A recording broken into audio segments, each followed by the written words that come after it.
Welcome to Successwrks, your partner in success. If you are someone seeking success in your life and career, subscribe to our channel, and use our videos to get some great inputs on how to earn more money and live a better life. Never going to find deep desire. Like, all of this stuff has to be architected. So people mistake the human animal for having these things hiding inside of them, and I will just give you the punchline. They do not. So no one is born with a passion, right? You would imagine me saying that Steve Jobs was born with a passion for technology. What if he had been born 7,000 years ago, 50,000 years ago? Would he still have that? Would he be dreaming of the iPhone? No, of course not. So where you grow up is going to influence your outcomes far more than who you are. Like, this is terrifying. The greatest predictor of your future success is the zip code in which you grow up. It's not your IQ. So when I was at Quest, my raging inferno, my reason for existing was to end metabolic disease. Well, now I'm doing impact theory, and I'm not thinking about metabolic disease anymore. I'm thinking about the poor mindset, and I'm trying to save people from their zip code is an easy way to think of it. And so I fanned those flames, which was something I wasn't even thinking about when I was at Quest. So it's like, you can very much pivot, you can decide, but it has to be something real. Like, these are real things. I really did care about ending metabolic disease because of my family. I really do care about the zip code being a predictor because of people I've loved in my life who've succumbed to that, and my inability to help them up to this point. So it's like, you take that initial spark and then you cultivate it like you would a fire. But to me, life is going to be a grand struggle until you understand that you are a chemical processing plant. And once you understand how to take control of the chemical processing, and then you can do virtually anything you want. You can create desire, you can stay focused, you can improve, but you really do have to put yourself in a position to adapt or die. Your body has to believe. Those are my two options: adapt or die. And then it really will adapt. And so I put myself under that insane amount of pressure to change my body, to change my mind, and then I've reaped dividends as a reward. So we used to joke that Quest was an overnight success 12 years in the making.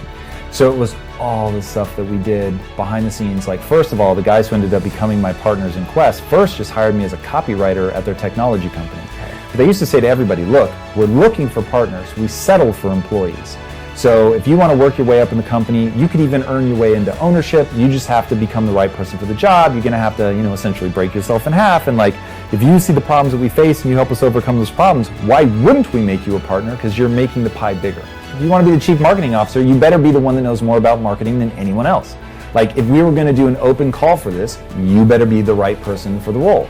And so I took them seriously, and I watched so many people like bounce. They just, either they couldn't keep up, it was a very intense environment, so a lot of people just couldn't handle the intensity. All right, motherfuckers, we're here to do this, and either you're in or you're out, you know what I mean? It was just intense, and it was the perfect thing for me. So what I needed to learn, I was very soft as a kid. Nobody told me to toughen up. I was a kid that would get hit in the leg with a soccer ball and start crying. And so now I was in an environment where it was like, yo, nobody here respects that, so like, you better fucking get it together.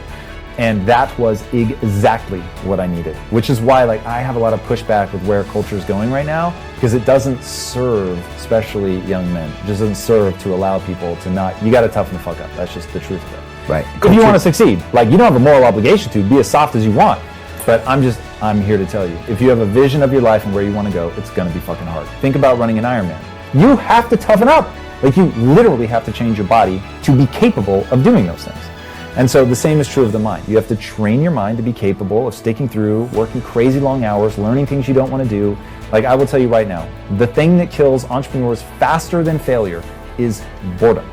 People just can't do boring shit. They can't do it for extended amount of time. They can't like have a vision of who they want to become and fight through all the bullshit that they're going to have to get there. You're just going to have to. So it's like, that's why so few people end up succeeding, is just the level of tenacity you have to show is insane. It's crazy, but when you feel like you can help another human being alleviate suffering, like, people go all in, man. That is innate to us. We want to do that. We're gonna get this neural feedback loop of, this feels awesome. I feel good. I feel urgency. Like, I cannot stop myself. I have to help. And that's so powerful. And if you can make your business about that, now all of a sudden, like, the thing for me, I hate working with my hands. I hate it. I hate grease on my hands, all that shit. And at Quest, I was the first of the 3 partners to go full time. So the other 2 continued running the software company, so we had like the fallback in case something went wrong, and I started Quest. And I was having to repair equipment, which is something I absolutely fucking hate. So when I was under equipment, and I'm talking like you're working, it's 2 a.m. on a Friday and your knuckles are bleeding from like trying to fix something, and you're thinking, what am I doing? I kept saying, I'm here to save my mom and my sister, because they were morbidly obese. And I knew if I couldn't give them food that they could choose based on taste that happened to be good for them, that I would literally lose them too soon. And so I was like, that's what this is about. That's why I'm here. I'm not here to get rich. I am here to save my mom and my sister. Like, if you don't understand that, like, you have to create a story, you've almost got to mythologize it. That's how you turn it into this, you know, inferno of desire. It's like, my mom and my sister didn't ask me to save them. It's not like they were in imminent peril, but it was, I chose to focus on that. Because I remember thinking, all right, I've got one partner who's really, really knowledgeable about nutrition.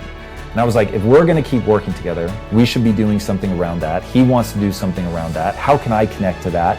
Well, I can connect to that because if we're solving metabolic syndrome, then man, my family is like primary candidate number 1. So I'm just going to think about them. And there's a quote, it's attributed to Mother Teresa, but I'm not sure she actually said it, but I'll give it to her anyway. And that is, no one will act for the many, but people will act for the one. So basically, stop thinking about solving the world's problems. Find somebody you know and love that has that problem and solve it for them. And so I was like, cool, my mom and my sister, that's all I'm gonna think about. It's people I see all the time. I love them fucking dearly. I really don't want to lose them, so there's nothing that I have to fake. And then I just associate it to ending metabolic disease. If I can help them, the knock-on effect is that I'll help hundreds of millions, maybe 1 billion people. So, but when I'm under the machine and my knuckles are bleeding, I was definitely thinking of them. Dude, fucking get through this. You've got this. Don't back down, not for anything. Like, you can figure this out. And so, understanding the power of self-narrative and that I would get that cool thing, knowing that I was fighting for my mom and my sister, like getting the whole big story and telling myself over and over and over what I was doing. You hype yourself up. I mean, you state shift, right? So you go from being pissed that you're there at 2 a.m. on a Friday and your knuckles hurt to, all right, I'm a fucking stud. I will see this through. And it just changes your entire frame of reference. So it's both real and manufactured. You get tougher, you get stronger, and so you're capable of more. So now it's like, I used to work a lot back then, but I literally now, I'll wake up usually around 3 to 4 a.m., and then I work until I go to bed at 9, so like, let's say I stop working at 8:55 to brush my teeth. A smart man learns from his mistakes, and a wise man learns from the mistakes of others. I've been a fool many times, and it seems like I'm sort of trying not to figure things out. I've been smart a fair amount of time. I've rarely been wise. One thing I wish I could have been wise about is chasing money. So I chased money for almost 10 years, just all out every day. That's what I said. I'm here to get rich, to make good on the promise that I made to my wife and to her father-in-law, or to my father-in-law. And it was soul destroying because I had to work so hard to get here and to face my inadequacies daily, to be humbled daily, to realize how dumb you can be daily. So in this whole process, I did not come to think a lot about Tom. I came to think a lot about the human animal and realizing, oh my God, we all have the ability to change. And if people really knew who I was before, because they have a hard time believing it when they see me now, but I'm like, go ask my mom, who was surprised that I succeeded. Ask my father-in-law, who did not want me to marry his daughter. Ask my best friend. All the people who knew me the most were like, we did not expect you to be successful. My mom recently told me that when I told her I was going to get rich, that her and my aunts and uncles used to laugh at me behind my back because they were like, bless this kid, he's just a dreamer, but he's never actually going to get rich. So when you realize, no, like there is a process to go from hopelessly average to accomplishing something really extraordinary, and that any human who meets what I call minimum requirements, unfortunately there are minimum requirements, but if you're watching this show, I promise you meet minimum requirements. So if you do that and then you put in the work, you can get the result. And I'll say that the result is fulfillment. You're not necessarily ever going to achieve wealth, but you can achieve deep fulfillment, do amazing shit, serve yourself, serve other people. Like, you can do some really, really incredible stuff. I don't want people focused on the money because the money's not going to change how you feel. But if you focus on the fulfillment of technique, building up this rad skill set that's letting you serve yourself and other people, and then marry it to business savvy, your odds of becoming financially successful skyrocket. So that's where I hope people get their heads around that fulfillment really is the punchline. But if you want to express that in a way that generates wealth for yourself, it is very, very real. That is a very real possibility.